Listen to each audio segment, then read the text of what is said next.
My name is Kelly Brooke, and I'm 43 years old. I don't have any kids from my second marriage. My husband is a kind man who never misses our monthly dates, no matter how busy he gets. He always keeps his promises. I know I shouldn't compare him to my first husband, but I've never regretted my divorce, and I've never regretted getting remarried. This month is our 8th wedding anniversary. My husband reserved a table at a fancy restaurant with a view of the sea. I thought we were going to have a wonderful time, but then I ran into the last person I wanted to see, Jeremy Clarkson, my ex-husband from 13 years ago. We were about to leave the restaurant after finishing our meal when my husband excused himself to go to the restroom. I was admiring the ocean view from the window, thinking about the beautiful moments my husband and I had spent looking at the sea together. Just then, I heard someone call my name. When I turned around, I saw Jeremy. "Hey, what's so beautiful? Do you think a regular ocean looks nice to someone like you, who's basically broke?" "Jeremy, long time no see. Why are you here?" "Why am I here? I should be asking you that," Jeremy said, sitting down in the chair my husband had been using, looking at me as if I was a joke. I put up with those eyes for a whole decade of our marriage.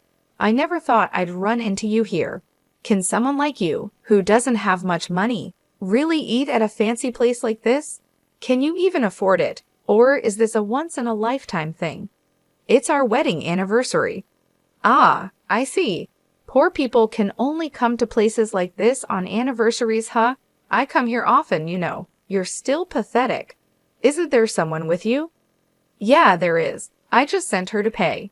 You know, handling money is a woman's job. I thought to myself that he was still the same, always belittling women. Then I saw her his lover from 13 years ago. She had aged quite a bit. Her beauty was half of what it used to be, and she looked worn out from life. I guess Jeremy has been living the good life while his wife suffers. You're still wearing shabby clothes, aren't you? Aren't you embarrassed to dress so poorly? Talking to such a terrible man like him makes me feel sick. I turned my eyes toward the restroom, hoping my husband would return soon, and there he was. He had been watching us for a while as I was talking to another man. Seeing the confusion on my face, he approached us. "Excuse me, do you need something from my wife?" "Your wife? This woman is your wife." "Yes, what do you need?" "You also look poor. I guess poor women always remarry poor men." "Please don't be rude. My husband is a very respectable man." Jeremy snorted in disapproval at my response. "Imph, you must be just a useless broke man then." He glared at my husband. I thought to myself, this man really hasn't changed at all. Jeremy was always very selfish. Although he worked for a big company, it was unclear if he was really good at his job. He was good at sucking up to his boss, though. He blamed his mistakes on his juniors, and loudly claimed their achievements were because of his guidance. How he managed to climb the corporate ladder is beyond me, but by the time we divorced, he had become a manager. Jeremy always claimed he was an elite employee, but I never thought of him that way. I graduated from a prestigious university, Jeremy would always brag. Not just any university, but one of those special ones. When I was dating him, I believed his exaggerated stories and thought he was really smart. But when we got married, I discovered that was his only real talent. Plus, he constantly put me down, even though I only completed high school. "Your parents were too poor to send you to university, right? But it's good for you. You didn't have the brains for it anyway. If your family had been rich, you would have had to go to university. But it would have been impossible for someone as stupid as you." "My family wasn't poor. I just wanted to start working sooner rather than going to college." Ah, enough with the excuses. You can't stop making excuses, can you? You're an incompetent woman after all. But it's good for women, isn't it? Even if they're incompetent or stupid, as long as they have good looks, they can get by. If they catch a competent man, they can live well. I never thought he would say such things before we got married, so his change after marriage was shocking. Plus, his parents weren't wealthy landowners. His father was just a director, yet he still looked down on anyone he thought was poor. You really can't do anything right. You're bad at cooking, you can't clean, and you can't even have kids. Marrying you was a huge mistake, he would say. It wasn't a physical issue that stopped me from having kids. It was the stress caused by Jeremy. My family always valued being careful with money and appreciating what we had. But when I cooked with radish leaves to save money, he yelled, "Are you trying to feed me trash?" and threw them in the garbage. It made me realize just how different we were. One day, he told me he had a lover. The woman was much younger than he was. He pushed for a divorce, saying it was better for him to remarry a younger woman. I was glad to divorce such a man, so I signed the papers. "Who is this man, Kelly?" my husband asked. "He's my ex-husband, Jeremy Clarkson." "Oh, I see." I had already told my husband about everything Jeremy had said and done to me. It had been a painful 13 years, and I had shared it all with tears. My husband just listened quietly and finally said, "Let's be happy from now on." "You really dared to marry a woman like her? Since you're marrying someone from a poor family, you must be broke too," Jeremy sneered. "Well, maybe, maybe not." "Of course you are. So you're also a broke man, huh? Marrying a poor person means you're broke too, am I right? But why did you divorce such a wonderful person?" Wonderful? Your eyes must be fooling you. Truly wonderful means having a beautiful wife like mine. He pointed to his wife, who stood there looking embarrassed. "Is that woman your wife?" "Yes, she's beautiful, isn't she? She's actually my boss's daughter." Marrying the boss's daughter definitely helps one climb the career ladder faster. Marrying a broke woman like you probably means you're just a regular employee. Too bad. "A regular employee? I haven't heard that in years," I said. "What are you trying to prove? A low-class guy marrying a low-class woman? It just means you'll both be broke for the rest of your lives. And you think you deserve to eat in a fancy restaurant like this." "This level of restaurant isn't a problem for us," my husband calmly replied. "Yeah, sure, if that's what you think," Jeremy scoffed. Just then, a waiter passed by, and my husband pulled out a black card, instructing him to settle the bill. Jeremy was surprised by the card, but tried to hide it, snorting again. "Is that a black card? Showing off a card like that here? You're not used to it, are you? You must have borrowed it from someone." Flashing the card around, "But later you'll have to pay back the person who lent it to you, right? I bet you're scared to spend money in a place like this. It's all just an act." Funny thing to say. Who would lend their card, I wonder? No matter how naive someone is. "They wouldn't lend out a card like this," my husband replied. "How would you know that, Jeremy? You shouldn't say such insulting things," I added. "What's insulting? I'm just stating the truth. There's no way you could be wealthy if you married a poor woman like her." "My wife is poor, you say?" "Yes, that's right. Her family's place is a rundown, one-floor home. You know that, right? Or maybe you were too embarrassed to visit her home, so you went to a family restaurant instead.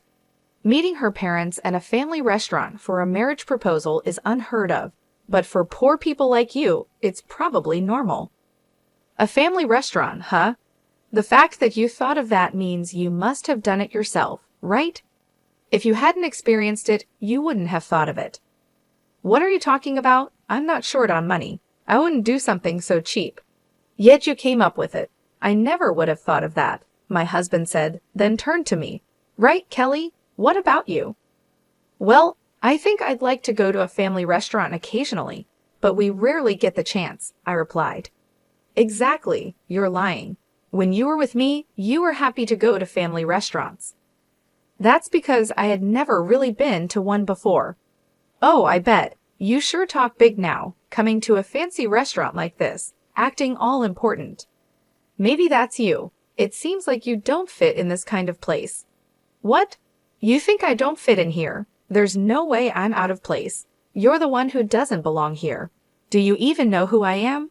"Why would I know you? If you want me to remember you, just become famous," my husband replied calmly. "I am well known, but I guess it's impossible for someone like you to know me. You think I'm just a regular employee? I'm a manager, not just an employee. A manager, huh? Is that supposed to be impressive? Just then, the chauffeur arrived, greeted my husband politely, and said, "Sir, your car is ready." "Thank you." Jeremy looked confused. "What's going on?" "Oh, you're probably just the president of some small company." "I work for a major corporation, the Brook Group, and I'm a manager there." "Oh, so you're still just a manager. Excuse me, you think you're important, but staying as a manager at your age won't get you far." "What? This man works at our company?" "Yes, he's been with us for a long time." "What do you mean our company? You're just an office lady from a small business." "That's right, but I don't have kids or any reason to quit my job." "So you can't have kids? I knew it. Something's wrong with you." "Hey, that's crossing the line." "Kelly is perfectly fine," my husband said, standing up for me. "If she's fine, why can't she get pregnant? Women are supposed to have kids." "I don't need to explain that to you."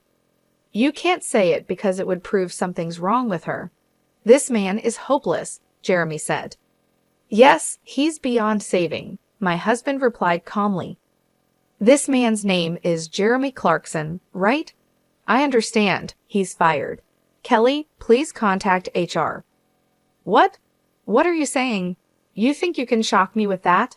What company's president are you claiming to be? Are you trying to fool me with this obvious act? Are you stupid?"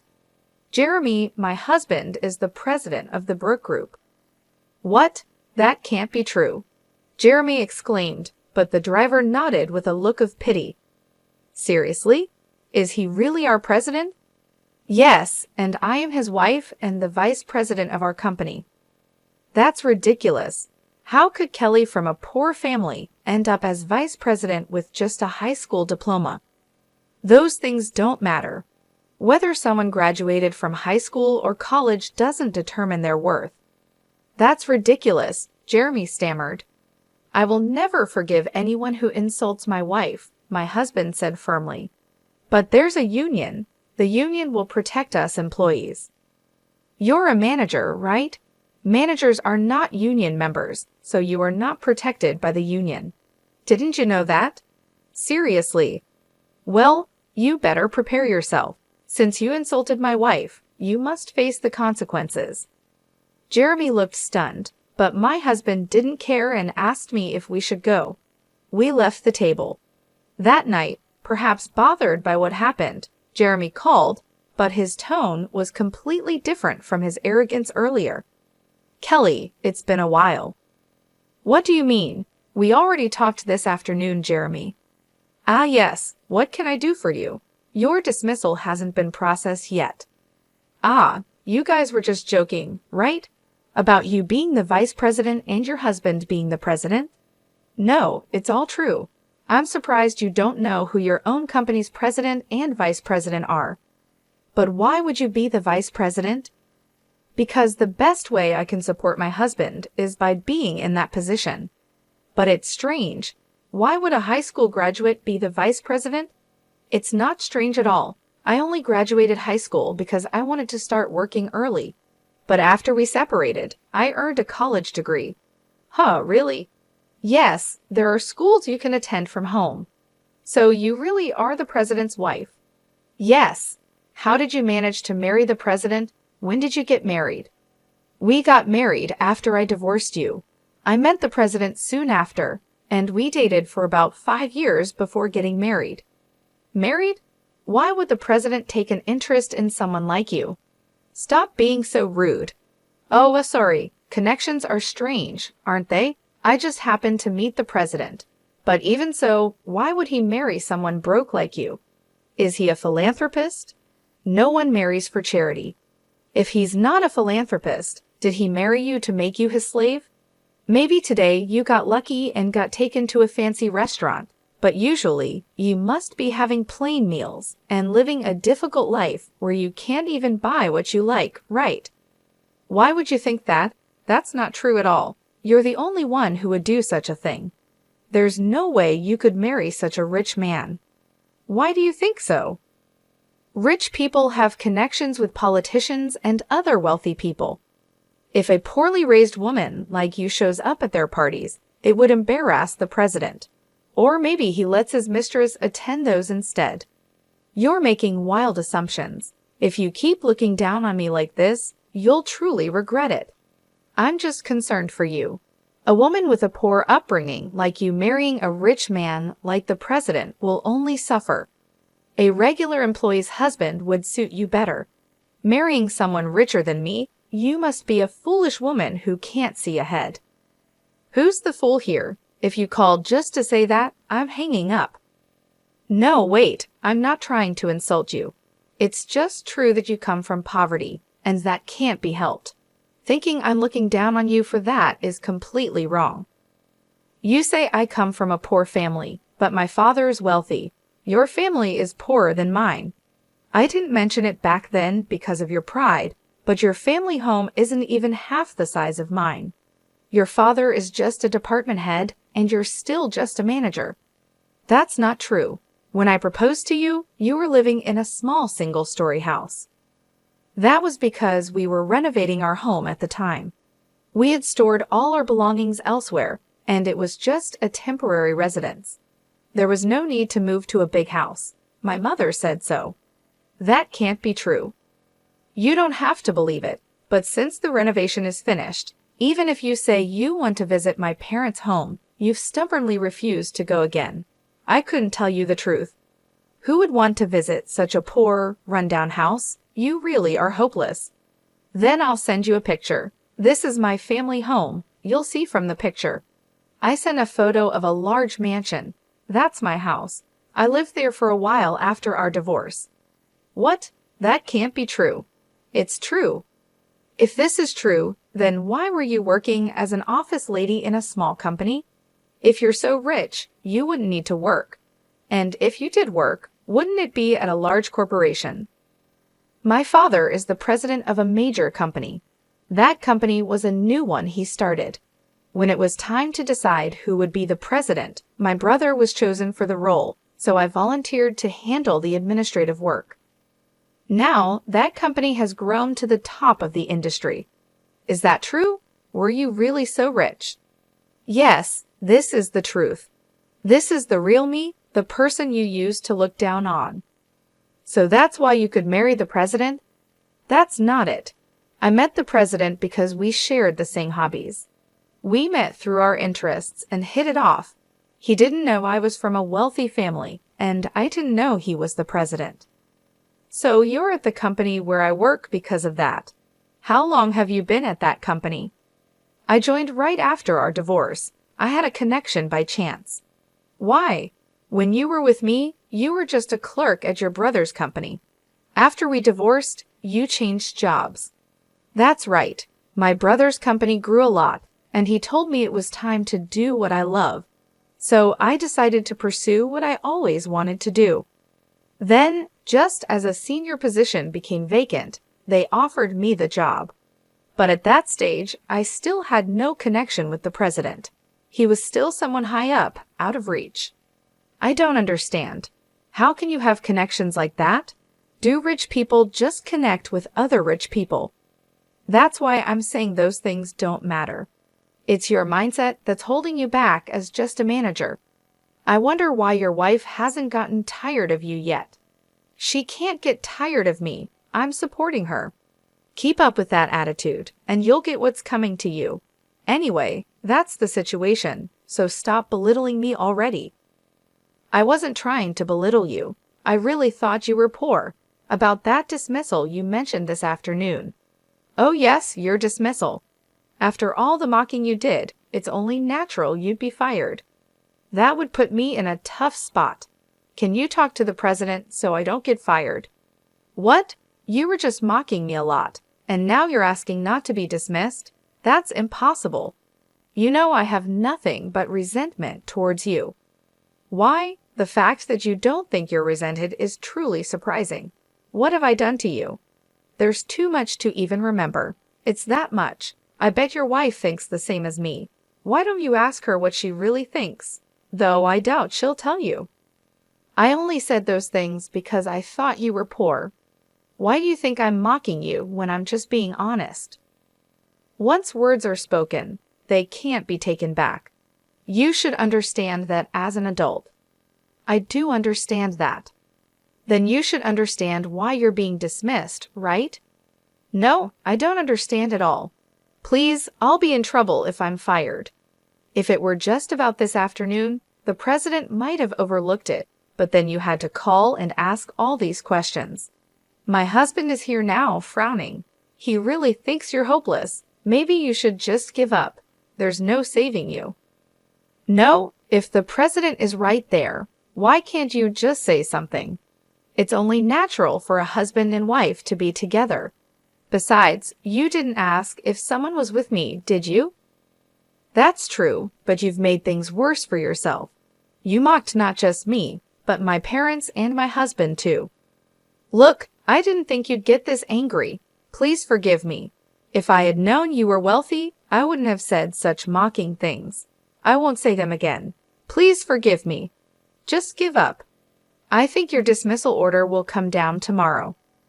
Wait, please. Jeremy's voice echoed on the other end of the phone, but I hung up and looked at my husband. The next day, Jeremy came to the president's office, looking pale with dark circles under his eyes. He seemed to be in really bad shape. I was in a meeting with my husband, the president, discussing business matters, but I was shocked by Jeremy's appearance. Jeremy, what's wrong? I'm very sorry. Jeremy apologized as he sat down on the spot. Jeremy, what are you doing? Please just don't fire me. What do you mean? My husband, the president, knew about the conversation from the previous day. He had guessed from my responses during the call, and I had told him everything Jeremy said after hanging up. As a result, his impression of Jeremy was very poor, and his anger was even greater than mine. I am truly sorry. I didn't know your wife was from a wealthy family. I think she is a perfect match for the president's wife. I also heard she graduated from university, even if it was through correspondence. She's a hard worker, unlike my own wife. So you decided she wasn't good enough for you and got rid of her, right? Jeremy looked up at the president, wondering how he knew such a thing. Of course, I've told my husband everything. We're married after all. Or do you and your wife not talk about your pasts? No, it's not like that. But that was a long time ago. I was young then. I thought Kelly was just a poor man's daughter, so I thought it was okay to have a mistress. How does it come to that? Is that why you think it's okay to commit sexual harassment or abuse your power? What do you mean? Don't tell me you haven't done it. There are complaints from your female coworkers. They say if our company doesn't handle it, they'll go to the police.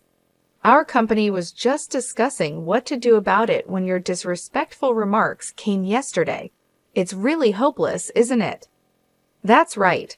I wouldn't have thought you were actually harassing or bullying, but after seeing you yesterday, it seems all too true. You don't even see women as people, do you? You think they're below you. No, I never. Even if that were true, firing me would be too harsh. Please show some mercy. Well, you do have a family. If you were fired, you wouldn't be the only one in trouble. That's right, exactly. My husband smirked and looked at me. So what do you think, Kelly? How about sending Jeremy to our Michigan? Wait, what? The Michigan is in a region with very few people and is practically unsustainable as a company. The former president, who came from that town, established the branch there to help the local people, but it's a lonely place with just one employee. The previous employee reportedly went mad from the loneliness. We want you to turn that branch around in 5 years. If you can do that, we'll bring you back here. Of course, if you can't, you'll spend your retirement in Michigan.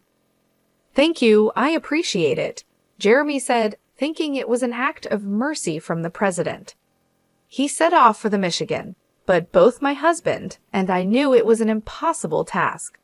Working alone for a small number of town residents, it was clear there wouldn't be any profit to be made. Jeremy moved to the branch all motivated, taking his mistress, who had become his wife, with him. But she soon grew unhappy with the cold and isolation, and eventually she reached her limit. Jeremy's salary dropped significantly, and despite being called the branch manager, his pay was minimal. This led to daily arguments with his wife. Although he boasted that if he turned things around in 5 years, he could return to the head office, his city-bred wife didn't believe him. She left divorce papers behind and went back to the city. Jeremy tried his best for a year, but no matter how hard he worked, the population didn't grow and no profits came. Eventually, he realized that no effort would change anything. In 2 days, he submitted his resignation. After leaving the company, Jeremy contacted his wife, but by then, she had found someone new. Not only was Jeremy ignored by her, but he was also beaten up by her new partner and ended up in the hospital. After being discharged, Jeremy looked for a job, but at his age, he found nothing and life became harder for him. He ended up living in a shabby, run-down apartment, and the only job he could find was as a nighttime store clerk. The man who had once boasted of graduating from a prestigious university now stood alone in a store at night. As for me, I continued to be cared for by my kind husband, enjoying another wonderful date this month. Marrying him changed my life so much, and I'm grateful that Jeremy and I divorced.